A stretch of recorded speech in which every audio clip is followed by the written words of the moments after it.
요 근래에 제게 감동을 준 책 하나가 있어요. 마르티아 도이 힐러라는 사람이 쓴 책인데요. 이 책은 원래는 이 사람이 스위스에서 출생을 했는데요. 이제 박사를 하버드에서 받고 런던대 교수, 지금 명예 교수로 지금 있는 사람이에요.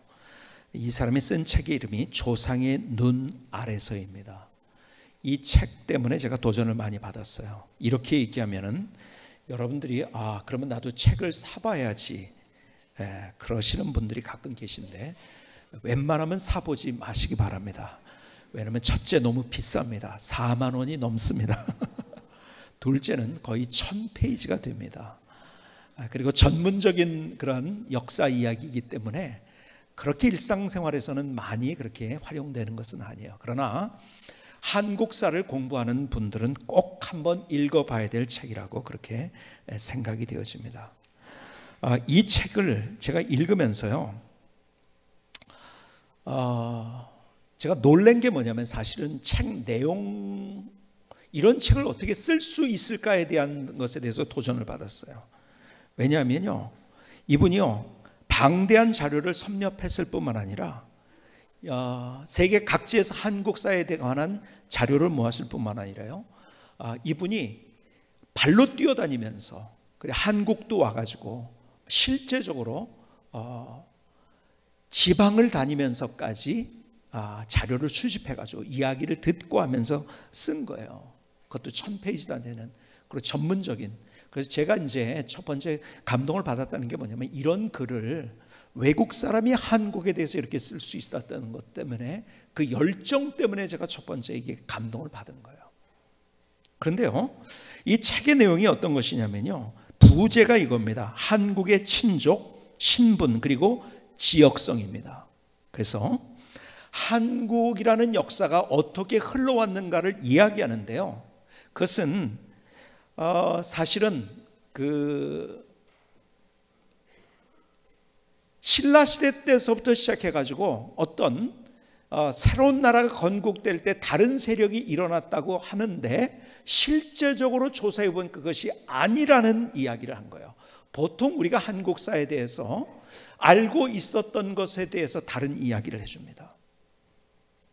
그러니까 이런 거예요. 앞서 말씀드린 대로 이분이 발로 뛰어다니면서 썼다고 했죠. 그래서요, 특별히 어디를 갔냐면은 한국에서 여러 군데를 방문했지만 특별히 집중적으로 연구한 데가 전라도에서는 남원, 그 다음에 경상도에서는 안동. 그래서 거기에 가가지고 문중 사람들을 다 만난 거예요. 문중의 기록까지 확인을 한 거예요. 그래서 의성김씨, 유곡의 안동권씨, 주천의 진성희씨, 둔덕의 전주씨, 안터의 순응안씨, 이렇게 해가지고 쭉, 어떻게 그렇게 외국 사람이 할 수 있을까? 제가 감동을 받은 것이죠. 다 아주 구체적인 연구를 한 거예요. 그리고 한국의 역사의 지성, 어떤 지성적인 면에서의 역사, 아니면 또 정치의 역사, 또 문화의 역사, 그 다음에 경제 역사, 이런 것들을 주로 통합을 해가지고 이 한국에 대해서 썼는데, 이 사람의 여기에서 쓴 내용의 줄기가 이것입니다. 신라의 골품제도 이후 5세기에서부터 19세기까지 후반까지, 19세기 후반까지 1500년간 한국 사회를 이끌어온 지배집단을 사실상 동질적이라고 선언합니다. 예를 들어서 우리가요, 일반적인 역사 해석은요, 조선을 건국하면서 신진사대부, 그러니까 동질이 아니라고 얘기를 하는데, 이분이 볼 때는 동질인 거예요. 그게 맞더라고요. 그러니까 세계사를 보면은요, 어떤 나라가 새롭게 건국했을 때 다른 민족이나 이질적인 사람들이 와서 대부분 했는데, 우리나라는요 그런 것 같지만 아니라는 거죠. 예를 들어서 신라 시대 때는 골품제도가 있었어요. 그래서 성골이니 진골이니 하는 얘기를 하죠. 그래서 성골이 아니면 왕이 못 되는 거예요. 그러니까 남자들이 없을 때는 어떻게 해요? 그럼 여자라도 그렇게 한다.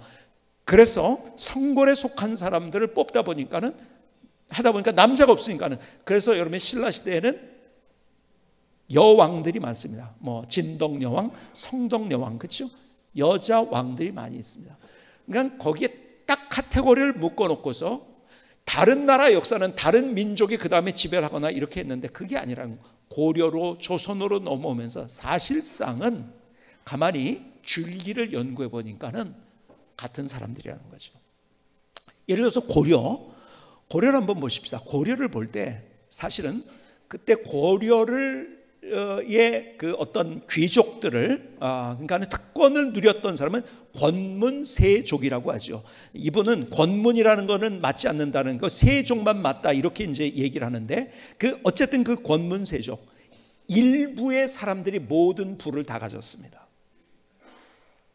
불평등했던 관계, 평민들이 얼마나 어려웠는지 누군가의 그 표현대로 그 평민들은요, 권문세족을 빼놓으면 평민들은 이 바늘 하나 꽂을 땅이 없었어요. 그러니까 사실상요, 서러운 인생을 살아갔던 거예요. 사실상 지배 계급에 의해서. 그렇다면 그래서 고려가 여러분들이 아시는 대로 몽골족에 의해 가지고서 아주 짓밟히기도 하고 이런 역사 속에서, 그런데 위에서는 특권의식을 가진 사람들만이 그렇게 지배하고서 평민들은 아주 서러운 인생을 살고 있으니까요, 다 불만이 쌓였죠. 그때 소위 말해서 위화도 회근을 통해서 정권을 새로 잡고 새로운 나라를 건국한 사람, 이성계지요. 그렇죠? 이성계. 그러니까는 그때 우리는 해석을 할 때 그때서부터 신진사대부라고 하는데, 가만히요, 이분이 문중의 역사까지 쭉 하다 보니까 그게 아니라는 거죠. 사실은 같은 사람들, 동질자. 그래서 이분의 표현대로 출계 집단이라고 이야기합니다. 출계 집단. 그러니까는 내가 어느 씨족, 어느 성, 어느 출신이냐에 따라서, 혈통이 어디냐에 따라서, 그래서 소위 말해서 이것을 친족 이데올로기라고 하는데, 그 사람들끼리만 특권을 누렸던 그런, 그래서 그 사람들을 소위 말해서 양반이라고 하고, 우리나라에도 중국에서 했던 것처럼 과거 제도를 하고 했지만은 사실 과거 제도를 볼 수 있는 것도 양반에 국한됐기 때문에 실제적으로는 내려온 것이 사실은 신라, 또 예를 들어서 고려, 조선 나라가 바뀌었어도 같은 줄기에 같은 사람들이 다스렸다는 거죠. 그래서 친족 이데올로기라는 이야기를 합니다. 그리고 이분이 계속 사용하는 말이 뭐냐면 출계 집단이라는 말을 씁니다. 그러면서 이런 얘기를 합니다. 엘리트층은, 조선에서도요, 엘리트층은 유교의 특정한 교의, 특히 남계친 중심의 의례적 의식과 승계의 원리를 취사 선택하여 출생과 출계에 기초한 자신들의 귀족적 특권을 강조하고 엘리트 출계 집단의 성원권을 제한했다라고 얘기하면서요, 한국식으로 해석된 유교는 사회적 차별을 완화시키기보다는 강화시켰다고 이야기를 합니다. 변화가 있는 것 같아요. 고려 때, 신라시대 이후에. 그래서 불교가 나라의 어떤 국교였다고 한다면 그것이 유교로 바뀌는 이런 과정들이 있고 하지만, 그러나 그거와는 상관없이 거기 다스렸던 사람들 똑같았고, 그리고 사실 그렇기 때문에 어떻습니까?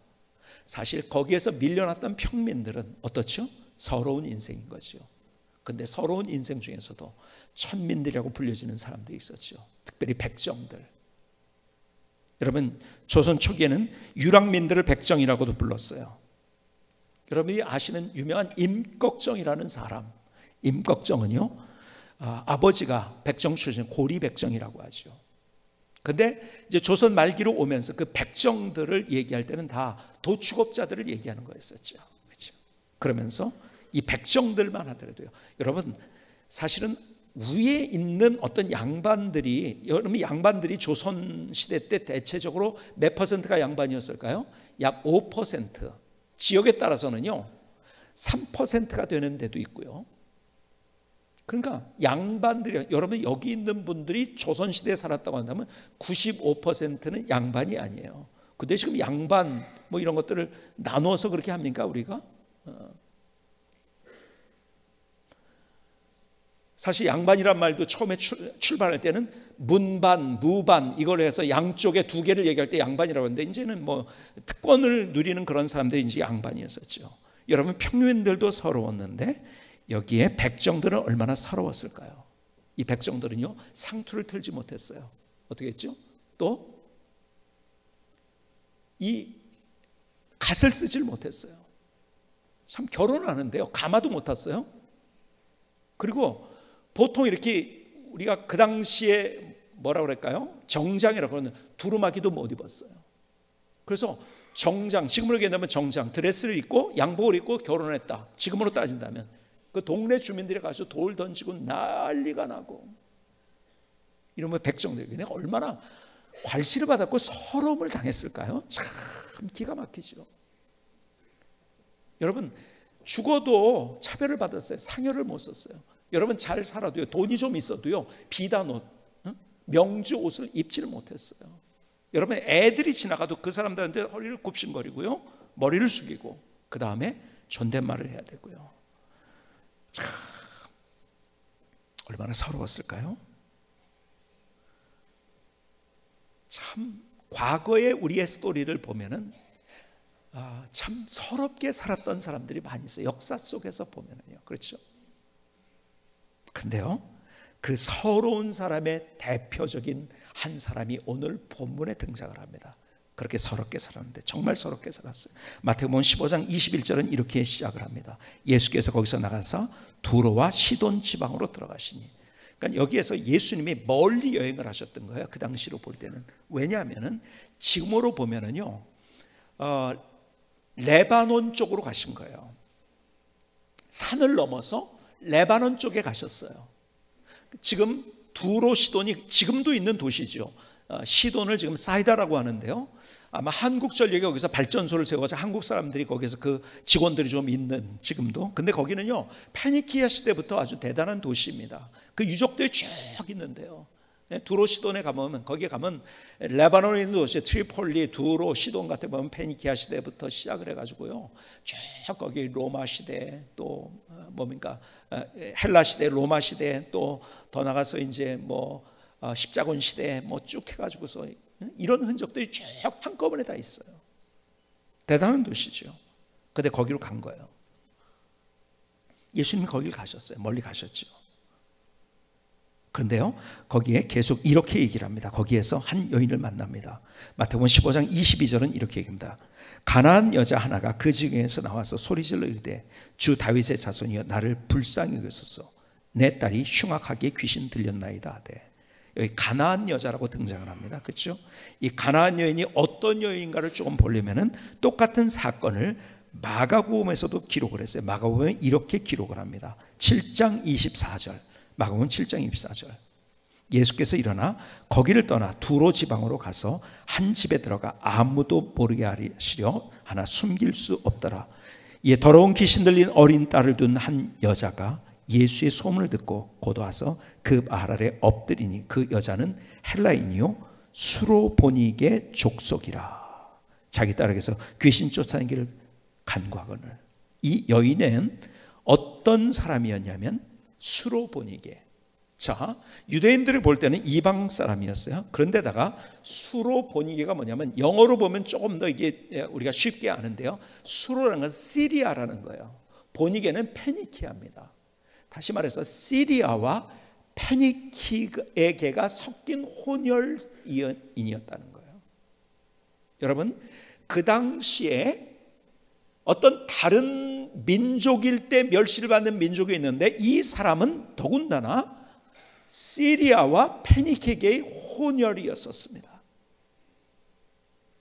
근데 그 당시에는 그런 사람들이 얼마나 천대받던 시대였는가. 여러분, 조금 더 오늘 본문 속으로 깊이 들어가 보면 이 사람의 이름이 등장을 하지 않습니다. 이 사람의 이 사건이 굉장히 중요한 사건이라서 마태복음에도 마가복음에도 복음서에 등장을 하지만은, 여러분, 삭개오는 이름이 있잖아요. 니고데모 이름이 있잖아요. 예수를 만났던 사람들. 여러분, 이름도 없습니다. 왜 이름이 없을까요? 왜 이름이 등장을 안 할까요? 여러분, 니고데모, 삭개오 이런 사람이 이름이 있는 거예요. 왜? 좀 높은 지위에 있으니까요. 근데 이 사람은요, 천대받던 사람이라서 이름조차 없었던 그 사람. 서러운 인생을 살았던 사람이에요. 근데요, 다시 오늘 본문을 보실까요? 22절을 보십니다. 22절. 가난한 여자 하나가 그 지경에서 나와 소리질러 이르되, 주 다윗의 자손이여 나를 불쌍히 여기소서. 내 딸이 흉악하게 귀신 들렸나이다 하되. 자, 엎친 데 덮친 격으로. 여러분, 자기의 출신 성분도 서러워요.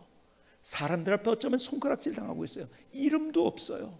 서러운 인생인데 엎친 데 덮친 격으로 자기의 자녀가 더러운 흉악한 귀신에 들린 거예요. 어땠을까요? 서러움의 몇 배의 서러움을 당했겠죠. 야, 저 사람하고 놀면 안 돼, 관계하면 안 돼, 아마 이렇게 하고 손가락질하고 막 이랬을 거가 뭐 상상이 되지 않습니까? 더군다나 그 시대는 더 사람들을 차별하던 그런 시대였었는데요. 여러분, 너무 힘든 인생, 서러운 인생을 살고 있었어요. 그래서 예수님 앞에 나와서 나를 불쌍히 여겨달라고 얘기를 합니다. 그런데요, 예수님의 반응이 어떨까요? 참 예수님의 반응이 이럴 수가 있을까요? 23절에 예수는 한 말씀도 대답하지 아니하시니. 아니, 그렇게 서러워가지고 예수님 앞에 불쌍히 여겨달라고 하는데 아무 말씀도 안 하셔. 여러분, 지금으로 우리가 우리 상황하고 얘기한다면 내가 너무 서러워가지고 엎친 데 덮친 건 문제 속에 있는데 예수님께서 기도하는데 예수님 앞에 아무런 뭐 기도했는지 안 했는지 얼마나 답답할까. 더군다나 그러니까요, 제자들이 어떻게 하는지 아십니까? 다시 22절 보시죠. 예수는 한 말씀도 대답하지 아니하신 제자들이 와서 청하여 말하되 그 여자가 우리 뒤에서 소리를 지르오니 그를 보내소서. 꺼지라고 하라는 거예요. 제자들의 안중에도 없었다는 거지, 그렇죠? 좀 보내주십시오. 어떻게 고쳐주십시오가 아니에요. 좀 속된 표현으로 하면 꺼지게 좀 해주십시오. 어떻게 좀 시끄러워 죽겠습니다. 이 여자 왜 그런지 모르겠어요. 우리가 무슨 상관이 있다고. 여러분, 얼마나 더 서러웠을까요? 이 이야기를 들었을 때, 제자들이 그랬을 때 포기하고 싶었겠죠. 얼마나 많이 포기하고 싶었겠습니까? 자기의 출신도 서러운데 딸이 그렇게 문제가 있어서 너무 더 서러운 거예요. 사람들이 다 손가락질합니다. 근데 예수님의 제자, 예수님 앞에 뭐 좀 해보려고 했는데 지금요, 내가 예수님 앞에서 예배 드리려고 하는데 다른 사람들이 아유, 쟤 왜 저래, 쟤 왜 저래, 그러고 손가락질하고 있는 거예요. 여러분, 그렇게 됐다고 하면 어떨까요? 너무 힘들었을 거예요. 그런데 예수님께서 드디어 말씀하십니다. 24절에 뭐라고 말씀하십니까? 예수께서 대답하여 이르시되 나는 이스라엘 집에 잃어버린 양 외에는 다른 데로 보내심을 받지 아니하였노라 하시니. 쉽게 얘기하면 이거야. 나 유대인들한테 온 거야. 나 유대인이야. 너 근데 이방 여자가 왜 나한테 그래? 이런 얘기하는 거예요. 기가 막히지 않겠습니까? 그런데요, 이 여인의 모습이 참 더 기가 막힙니다. 근데 포기하지 않아요. 25절에 계속해서 여자가 와서 예수께 절하며 이르되 주여 저를 도우소서. 다시 기도합니다. 그랬더니 예수님이 뭐라고 하시죠? 더 기가 막힌 말씀하십니다. 대답하여 이르시되 자녀의 떡을 취하여 개들에게 던짐이 마땅하지 아니하니라. 여기에서 보이는 것이 뭐냐면 이것이 예수님이 그대로 그 당시의 사회상을 얘기했던 거예요. 어떤 사회상? 이 사람은 사람 취급을 못 받았다는 거예요. 사람 취급 못 받던 사람. 그러니까 자녀의 떡을 취해가지고 개들에게 던지면 마땅치 아니하다. 그랬더니 이 여인이 정말 대단하죠. 다시 주님께 뭐라고 얘기합니까? 네? 개들도 주인의 상에서 떨어지는 부스러기를 먹나이다. 이 갈망, 이 애원, 부스러기도 좀 주십시오. 나를 불쌍히 여겨주세요. 결국 예수님께서 뭐라고 말씀하시죠? 28절 보니까 이렇게 말씀합니다. 28절 예수께서 대답하여 이르시되 여자여 내 믿음이 크도다. 여러분, 예수님이 내 믿음대로 될지어다 이런 얘기도 하고 믿음이 있다는 얘기했지만요, 크다고 얘기한 것은 이 서러웠던 여인에 대해서 내 믿음이 크구나. 그리고 그의 딸을 고쳐주시고 그의 인생의 역전의 드라마를 보여주셨어요. 이 사건이 복음서에 기록된 이유가 뭘까요? 자, 보세요. 이 여인이 예수님의 의외의 반응을 먼저 한번 볼까요? 의외의 반응 뭐라고 했어요? 이스라엘 집에 잃어버린 양을 보내신 바지 않았다. 자연의 떡을 취해서 개들에게 주는 것이 마땅하지 않다. 그랬을 때 왜 주님이 그랬을까요? 진짜 안 고쳐주려고 그랬을까요? 여러분, 그렇게 말씀하신 데는 성경 속에서 두 가지 중요한 의미가 있더라고요. 첫 번째는요, 그를 테스트하신 거예요. 때로 우리를 주님께서 테스트하십니다. 시험이라고 얘기를 하죠. 시험. 사탄이 우리에게 주는 건 뭐라고요? 사탄이 우리에게 주는 것은 유혹입니다. 같은 시험이지만 하나님이 우리에게 주는 건 테스트예요. 그래서 야고보서 1장 2절에 보니까 이렇게 말씀합니다. 내 형제들아, 너희가 여러 가지 시험을 당하거든 온전히 기쁘게 여기라. 이는 너희 믿음의 시련이 인내를 마련대로 내는 줄 너희가 알미라. 인내를 온전히 이루라. 이는 너희로 온전하고 구비하여 조금 더 부족함이 없게 하려 함이라. 우리를 시험을 주신다고 말씀하시는 거예요. 테스트를 하신다는 거예요. 이 여인이 그 테스트에 합격했다는 거죠. 어떻게 합격했나요? 조금 이따 더 말씀을 드리겠습니다. 두 번째는요, 이 주님께서 한 반응 속에서 제가 드리는 얘기입니다. 두 번째는요, 주님께서 반응법으로 얘기를 한 거고 또 시청각적으로 얘기를 했는데 어떤 얘기를 했냐면요, 여러분 사도행전 1장 8절에 주님께서 마지막 진짜 제일 중요한 유언과 같은 말씀하십니다. 가장 중요한 말씀, 사도행전 1장 8절 뭐라고요? 오직 성령이 너에게 임하시면 너희가 권능을 받고, 그렇죠? 예루살렘과 온 유다와 사마리아와 땅끝까지로 내 증인이 되리라는 말씀하셨어요. 그렇죠? 여러분, 제자들은 어떤 제자들이었나요?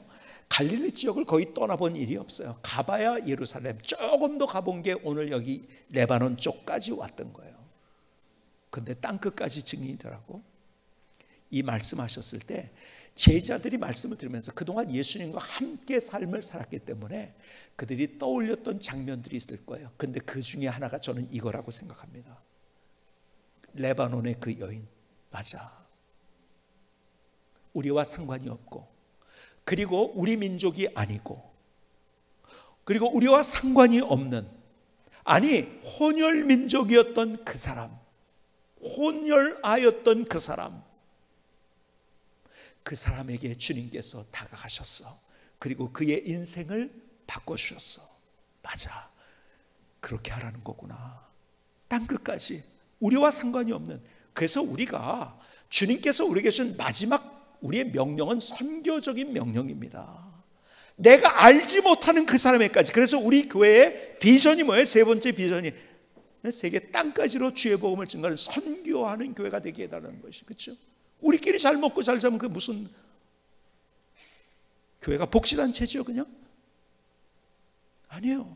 우리 걸 좀 아껴가지고 더 많이 나누고 더 많이 베풀고, 그래서 수많은 영혼들이 짱, 예를 들면 끄질 오르다에 우리가 카자흐스탄 끄질 오르다 듣기나 해본 여러분들이 도시입니까? 우리 선교사님을 파송했고 한 명도 예수 믿는 사람이 없었던 그 지역에 그 교회를 통해서 수천의 사람이 우리 장혜수 선교사님을 통해서 예수 믿게 됐어요. 왜요? 우리가 같이 그렇게 기도했고, 우리가 알지도 못하는 사람이지만, 나와 상관이 없는 사람이지만 그 사람들을 위해서 우리가 물질을 보냈고 우리가 같이 기도를 했기 때문에 기가 막힌 일, 주님이 이걸 말씀하시는 거죠. 그러니까 이 말씀 사도행전 1장 8절의 말씀을 들으면 맞아, 그때 레바논, 지금으로 얘기한다면 레바논 두로시돈까지 가셨지. 상관이 없는 사람에게 그렇게 할 이유가 없고, 저 사람은 무슨 왜 저러냐고 귀찮다고 내쫓으라고 한 그 사람까지 주님 관심 가지셨지. 그래, 우리가 그렇게 하는 거야. 그래서 예수님의 승천 이후에 제자들이 그게 흩어져서 귀가 막히게 하나님의 일을 감당했던 거 아닙니까? 자, 그런데요, 여기에서 보여주시는 진짜 주님의 마음이 있어요. 주님께서 어쩌면은요, 다른 사람이 볼 때 나는 어쩌면 별 볼 일 없어요. 비교하니까 저 사람은 대단한 것 같고 하나님이 함께 하실 것 같고 능력도 있네, 돈도 있네, 명예도 있네, 나는 아무것도 없어. 비교해 보니까요, 나는 서러운 인생이에요. 다른 사람과 비교해 보니까 열등의식만 있어요. 다른 사람에게 무시를 당합니다. 어쩌면 서러운 인생. 주님께서 가만히 보세요. 주님의 역사를 이루시고 반전의 드라마, 역전의 드라마를 만드셨을 때, 하나님이 누구신가를 보여주셨을 때, 그때는 꼭 언제인지 아세요? 자기가 강했던 사람, 내가 할 수 있다고 생각했던 사람, 똑똑했던 사람 아니었어요. 누군가요? 서러웠던 사람. 주님의 관심은 누구에게 있는지 아세요? 서러운 사람에게 있다는 거예요. 여러분, 삭개오를 말씀드렸죠. 삭개오 사실은 돈이 있었지만은 그 안에 서러움이 있었어요. 왜? 사람들이 인정을 못 받았으니까요. 주님을 찾은 거예요. 근데 주님을 만나 주신 거예요. 삭개오 같은 세리가, 삭개오만 있었을까? 많은 사람들이 있었지만 자기의 가정, 나는 그래도 이 정도가 돼 했던 사람들은 예수님 못 만났어요. 근데 오늘 본문을 통해서 보여주는 것, 그리고 주님께서 말씀하신 것, 바리새인과 서기관들, 자기의 의, 자기의 능력, 자기의 지식, 자기가 가지고 있는 것 붙잡고 있는 사람은 절대 주님 못 만났어요. 그런데 아무것도 없어서 서러웠던 사람들, 아니 다른 사람에게 어쩌면 동물 같은 취급을 받았던 그 사람들, 그래서 그들이 주님 앞에 나와서 주님, 나를 불쌍히 여겨달라고 한 거예요. 그래서 성경에 산상수훈의 팔복을 얘기할 때 처음에 심령이 가난한 자는 복이 있나니 천국이 저기, 하나님의 나라를 경험한다는 거죠. 누가? 가난한 사람. 가난한 사람은 뭐예요? 나 할 수 없어, 나 아무것도 없어요. 저 사람 저거 있고, 저 사람 이것도 있고, 저 사람 나보다 높고, 저 사람 나보다 지위가 있고, 비교해보니까 여러 가지가 있는데 난 아무것도 없어요. 아니, 인생은 엎친 데 덮친 격으로 가고 있어요. 그렇기 때문에 내가 바라볼 분은 주님밖에 없어요 하고 나를 불쌍히 여겨 주시옵소서 하고 겸손하게, 가난한 마음이 그거야. 겸손한 마음, 나에 대해서 포기한 마음. 사두개인과 바리새인들은 자기를 포기하지 않았어요. 나에 대해서 포기한 마음. 그래서 주님, 나를 불쌍히 여겨 주시옵소서. 그런 자들에게 하나님의 역사가 무엇인지를 보여주고 주님이 누구신지를 보여주셨다는 거예요. 주님의 관심이 누구에게 있는지 아세요? 서러운 사람들. 어쩌면 가나안 여인처럼 그는 혼혈 민족이었고 이름도 없었고 딸의 문제 때문에도 너무 힘들었고, 근데 주님이 그 수많은 사람이 있었지만 이름도 없었던 서러웠던 사람에게 다가가셔서 그의 삶을 만져주셨고 터치해 주셨고 하나님이 누구신가를 보여주셨다. 그러니까 성경에서는요, 우리에게 약할 때 강함 되신 하나님, 내가 강하면 하나님이 역사 안 하신다는 거죠. 약할 때 강함 되시는 그 하나님, 그분이 나의 하나님이세요. 우리의 인생을 살아가면서 다 모르겠어요, 다 다른 상황이지만은 여러분, 내가 이렇게 힘들고 엎친 데 덮친 격으로 내가 문제를 만나고 이것도 힘든데, 아니 이런 문제까지, 어쩌면 그러면서 삶에 손가락질 당하고 서러운 그런 삶이라고 내가 생각할지 모르겠어요. 그런데 그 사람에게 주님께서는 더 관심을 가지고 있다는 것, 그분들의, 그런 사람들의 삶을 터치하시고 만지시기를 원하신다는 것, 그 사람들의 마음을 만져주시고 터치해 주시고 그들의 인생을 터치하시고 만들어주시고. 여러분, 어쩌면요, 우리가 이 땅을 살아가면서 옛날 같은 그러한 신분의 격차 때문에 갖는 서러움은 없을지 모르겠어요. 그런데 우리가 그것보다 더 많은 서러움을 우리가 경험합니다. 어떤 분이 저한테 그러더라고요. 옛날에는 자기가 회사에 들어가가지고 그냥 이제 뭐 평사원이었을 때는 뭐 부장이나 과장이 이런 사람 때문에 너무 서러웠대요. 근데 보니까요, 지금 이제 자기가 올라가 보니까요, 요즘은요 밑에 사람들한테 서럽대요. 왕따를 당해가지고. 참, 세대가 이런 세대. 그러면 옛날에 비교할 수 없는 그런 감정을 느끼는, 옛날에는요 그런 것 때문에 그냥 포기하고 살아도 되는데 우리는 계속 옆에 사람과 비교가 되잖아요. 그렇죠? 어쩌면 더 서러움을 경험하는, 저는 많은 힘든 사람들을 만나게 되죠. 그런데 보면은 남편 때문에 서럽다는 사람, 아내 때문에 서럽다는 사람도 있더라고요. 모르겠어요. 다 환경은 다르지만 늘 말씀드린 것처럼 목사니까는 문제를 안 만난다고 사람들이 생각해요. 아니에요. 사실은 엎친 데 덮친 격으로 만나는 더 많은 문제들이 있어요. 일을 하면 할수록 느끼는 게 뭔지 아세요? 아, 내 능력으로 진짜 아무것도 할 수 없구나. 그 하나님의 은혜만을 구할 수밖에 없는, 우리의 삶을 살아가면서 이 수로보겐에게, 이 가나안 여인처럼 어쩌면은 내가 다른 사람에게 왕따 당하고 서럽고 소외받고 천대받고 비교하니까 나는 아무것도 아닌 것 같아요. 그런데 주님께서는 그 사람에게도 관심이 있다는 사실을 말씀해 주고 있어요. 근데 어떤 사람, 그 상황 그렇기 때문에 더 주님 앞에, 주님 나를 불쌍히 여겨 주시옵소서. 그게 가난한 마음이에요. 주님밖에 희망이 없어요. 사람이 희망이 아니에요. 주님밖에 희망이 없어요.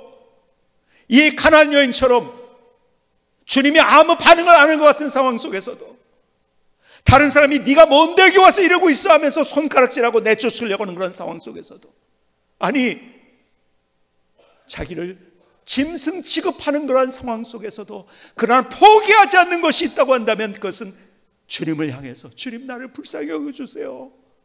내가 이런 조건 속에서, 이런 상황 가운데에서 나는 주님밖에 없어요. 주님만이 나의 희망이에요. 주님 나를 불쌍히 여겨주세요.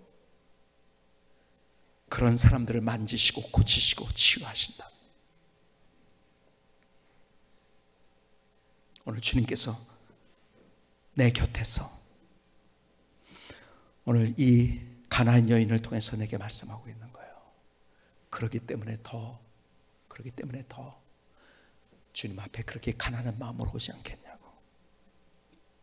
앞서 백정의 얘기를 여러분께 드렸어요. 우리나라 유명한 백정 하나가 있었어요. 박성춘이라는 사람이에요. 지금은 제가 이름을 얘기하지만 백정이기 때문에 이 사람은 그냥 박씨였었지 이름이 없었던 사람이에요. 사람들에게 얼마나 소외를 당하고 얼마나 서러웠을까요? 백정으로 산다는 거 앞서 말씀드린 것처럼 인간 취급을 못 받았는데요. 동물 이하의 취급을 받았는데요. 근데 이게 웬일입니까? 어느 날 이 사람이 병에 들은 거예요. 장티푸스에 걸렸어요. 꼼짝 못하고 누워있다 죽는 거예요. 근데 아들이요, 이 얘기를, 아버지가 그렇게 됐다는 것을 무어 선교사님이라는 선교사님에게 얘기를 했어요. 그때 무어 선교사님이, 여러분 에비슨 선교사님 아시죠? 이 에비슨 선교사님한테, 세브란스에 그 당시에 있었던 제중원이라고 하죠. 제중원에 있었던 에비슨 선교사님한테 얘기했어요. 근데 그 에비슨 선교사님은 그 당시 어떤, 이 왕의 어의여서 시의라고 하죠. 그렇죠? 왕을 고치는 사람이에요. 그래서 관직까지 받았어요. 이분이 관직까지 받았단 말이에요. 그러니까 이 사람이 다닐 때는 저리 비키라 하는 그런 호위병들이 있었단 말이에요. 근데 그 이야기를 듣고 에비슨 선교사님이 이 박성춘이라는 사람, 백정, 그 당시 그때는 이제 이름이 없었는데 그 집을 찾아간 거예요. 이 박성춘이라는 사람이 얼마나 놀랐을까요? 아니, 임금을 고치는 의사가 자기 인간 취급도 받지 못하는 그 사람을 온 거예요. 그리고 치료를 해줬어요. 그래서 살아났어요. 그래서 이분이 너무 고마워서 드릴 건 없고 병원비도 없고, 그래가지고 내가 답례로 교회를 나가자. 그래서 그 무어 선교사님이 막 개척해서 하고 있었던 그 교회를 출석하기 시작했어요. 예수님을 만났는데요, 이야, 나도 인생에 희망이 있구나, 이걸 알게 된 거예요. 근데 이건 얼마나 서러운지 아세요? 그 교회가 곤당골 교회였는데요, 이름이 곤당골 교회였어요. 곤당골. 그게 어디 있었냐면 그 당시 지금으로 보면 롯데백화점 바로 앞쪽에 있었던, 근데 거기 양반들이 다니던 교회였었어요. 이 사람이 오니까요, 이거는 평민도 아니고 그냥 양반들이 있는 교회에 백정이 나왔으니까요, 그래서 저 사람들하고 예배 같이 드릴 수 없다고, 우리는 신분이 다르다고, 안 된다고, 칸막이라든지 어떻게. 근데요, 무어 선교사는 그러면 안 된다. 우리는 그리스도 안에서 하나다. 그러니까 어떻게 되는지 아세요? 그 양반들이 교회를 나가버렸어요. 몇 명 되지 않는 교인이었어요. 그 당시에는 한 30-40명, 40-50명 되던 그런 교인들이 있었는데 양반들이 다 나가버린 거예요. 교회가 갈라진 거예요. 그러니요, 이 박성춘이라는 사람 입장에서 얼마나 기가 막히겠습니까? 너무 기가 막히게, 자기 때문에 교회가 문제가 생기고요. 근데 어쨌든 거기서 예수를 만나가지고 자기가 이렇게, 주님께서 내 인생 이러한 서러운 인생이었는데 내가 예수님 만나서 다른 인생 살게 됐다고 막 사람들 앞에 간증하면서 전도하기 시작한 거예요. 그래서 이 사람 때문에요, 얼마나 교회가 부흥이 되는지 몰라요. 나중에 그 양반들이 다시 돌아왔어요. 그래서 다시 교회가 합쳐지게 됐죠. 그래서 지금의 승동교회가 된 겁니다. 승동교회. 교회가 부흥을 하면서 얼마나, 이분 때문에 얼마나 놀라운 일들이 일어나는지. 그래서 여러분들이 서재필을 중심해서 독립협회가 만들어지고, 그리고 만민공동회가 만들어졌을 때, 만민공동회 같이 사람들이 같이 모여서 연설하기 시작하면 정계, 재계 대표들이 쭉 나와서 하는데요. 근데 여기에 연설자로 누가 뽑혔는지 아세요? 이 박성춘이라는 사람이, 성춘이라는 이름이 이를 성자의 봄춘자예요. 내 이제 인생의 새로운 봄을 이루었다는 의미에서 이제 그렇게 진 거죠. 나중에 진 거죠. 이 사람이 연사로 나온 거예요. 그런데 그 유명했던 사람들의 연설은 하나도 사람들이 기억을 못해요. 그리고 이 사람의 연설만 기억하고 그것이 역사책에 기록이 되고 사람들이 우리 같은 박수를 받았어요. 이분의 내용 가운데 이런 이야기를 한 거예요. 그 당시 여름이었어요. 차양막이 쳐졌죠. 텐트가 쳐진 거예요. 쭉 큰 텐트가 쳐가지고, 왜냐하면 여름이니까 햇빛을 피하기 위해서. 근데 사람들에게, 여러분들이 이 차양막 때문에 시원하시죠? 햇빛을 가릴 수가 있어서. 근데 왜 시원하게 됐는지 아십니까? 이 천막이 쳐지는데 여기에 가운데에 큰 기둥이 하나가 있고, 이것이 자리를 지켜줬고, 또 가장자리에 조그만 그런 기둥들이 버텨주고 있었기 때문에, 자기들의 자리를 차지하고 있었기 때문에, 그 자리를 버텨줬기 때문에 이것이 이렇게 텐트가 쳐지고 차양막이 쳐지고 여러분 시원하게 된 겁니다. 우리나라도 마찬가지입니다. 백성들이 자기 자리에 있으면 돼요. 자기 자리를 지킵시다. 우리 왕도 자기 자리를 지켜야 됩니다. 그 당시에 여러분들이 역사적으로 아관파천이라는 것이 있었죠. 아관파천은 뭐냐면, 이 러시아 공사관으로 이 고종이 이제 도망을 간 거죠. 왜냐하면 이제 명성황후가 시해가 되고 이러면서 도망을 가버렸단 말이에요. 왕도 거기에 있지 말고 환궁을 해야 됩니다. 다시 궁으로 와야 됩니다. 왕도 제자를 지키고 우리 국민들도 다 같이 제자를 지킵시다. 그러면서 이 양반 연설한 거예요. 우리와 같은 박수가 나오고 사람들이 그 연설에 감동을 하고, 그 사람 때문에 수많은 사람들이 주님께로 돌아오는 역사들. 완전히 여러분, 어떠한 양반도 어떠한 똑똑한 사람도 하지 못할 그러한 역사를 이룬 거예요. 반전의 드라마죠. 역전의 드라마죠. 마침내 그 아들은 이름을 서양이라고 이름을 줬어요. 그래서 박서영이 됐죠. 왜냐하면 서양 선교사님들 때문에 제가 예수님을 알게 돼가지고 자기 인생이 새로워졌다고. 그리고 세브란스 의전을 나와가지고 최초의 우리나라의 의사가 아들이 됩니다. 반전의 드라마죠. 역전의 드라마죠. 가장 서러웠던 사람, 주님을 만난 거예요. 주님의 은혜를 구한 거예요. 주님께서 내 인생을 만져줬다고. 사람들에게 이분이요 간증을 하면은요 얼마나 많은 사람이 그냥 그렇게 들으면서 인생이 달라졌는지. 수많은 사람들이 주님이 내 인생을 이렇게 만들어 주셨어요. 내 인생을 다 채우셨어요. 내 인생을 만져 주셨어요. 오늘 가나안 여인의 이야기가 똑같이 박성춘을 통해서 하나님께서 역사하신 거예요. 그런데 어떤 사람들을 통해서? 하나님만이 희망입니다. 나는 가진 것도 없어요. 출신도 이래요. 나는 지혜도 없어요. 지식도 없어요.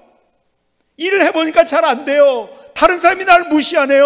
어쩌면 서럽고 내가 다른 모든 것들을 바라볼 때 힘들고 어렵고 엎친 데 덮친 격으로 내 인생이 만들어진다 할지라도 포기하지 않고 주님 나를 불쌍히 여겨 주시옵소서. 오늘 주님의 은혜를 구하는, 그래서 주님의 타치와 주님의 만지심을 경험하는 저와 여러분 모두가 될 수 있기를 주님의 이름으로 축복합니다. 김승규 선생님의 찬양을 들으시겠습니다.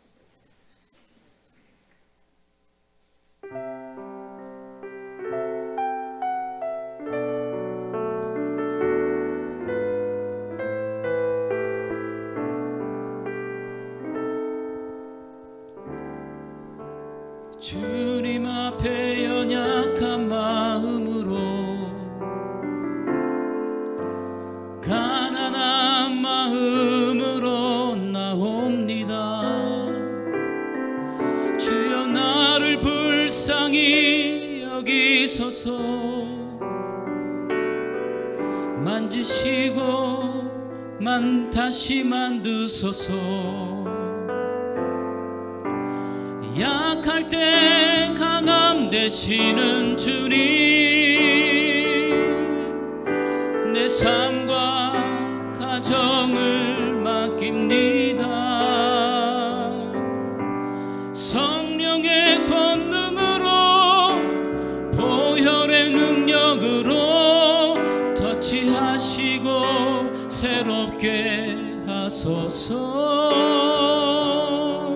주님 나를 긍휼히 여기소서. 주님의 은혜를 구합니다. 주 앞에 연약한 마음으로 가난한 마음으로 나옵니다. 주여 나를 불쌍히 여기소서. 만지시고 다시 만드소서. 약할 때 강함 되시는 주님, 내 삶과 가정을 맡깁니다. 성령의 권능으로 보혈의 능력으로 터치하시고 새롭게 하소서. 주님 나를 긍휼히 여기소서. 주님의 은혜를 구합니다. 주님의 은혜를 구합니다.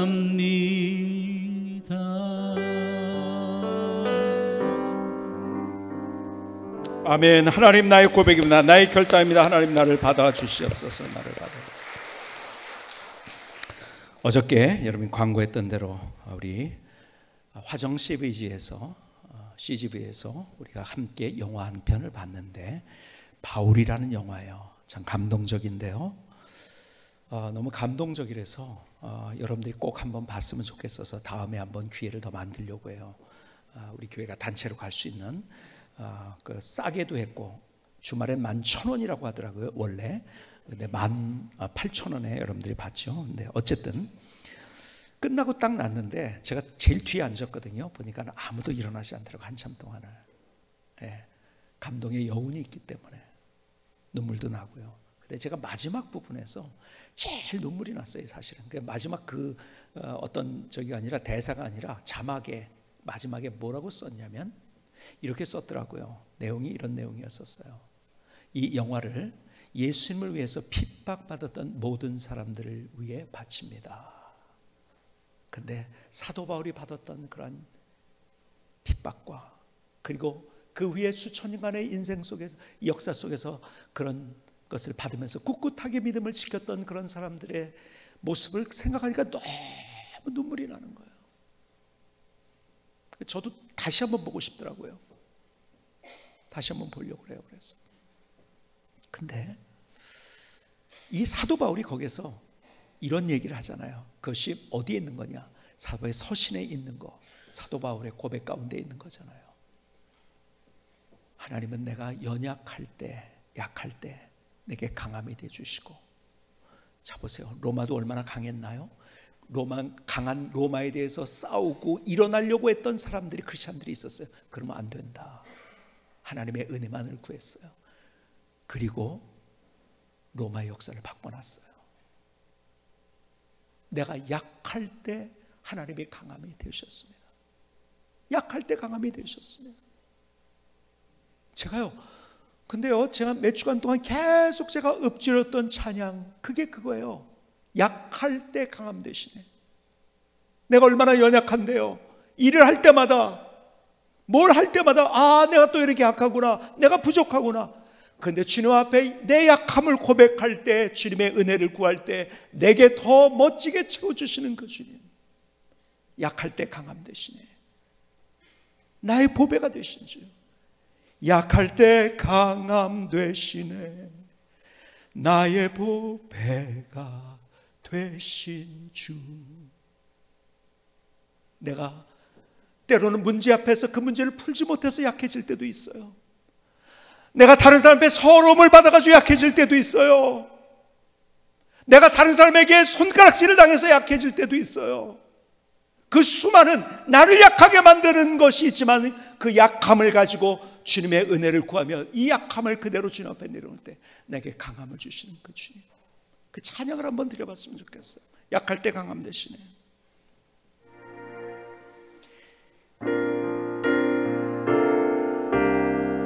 약할 때 강함 되시네.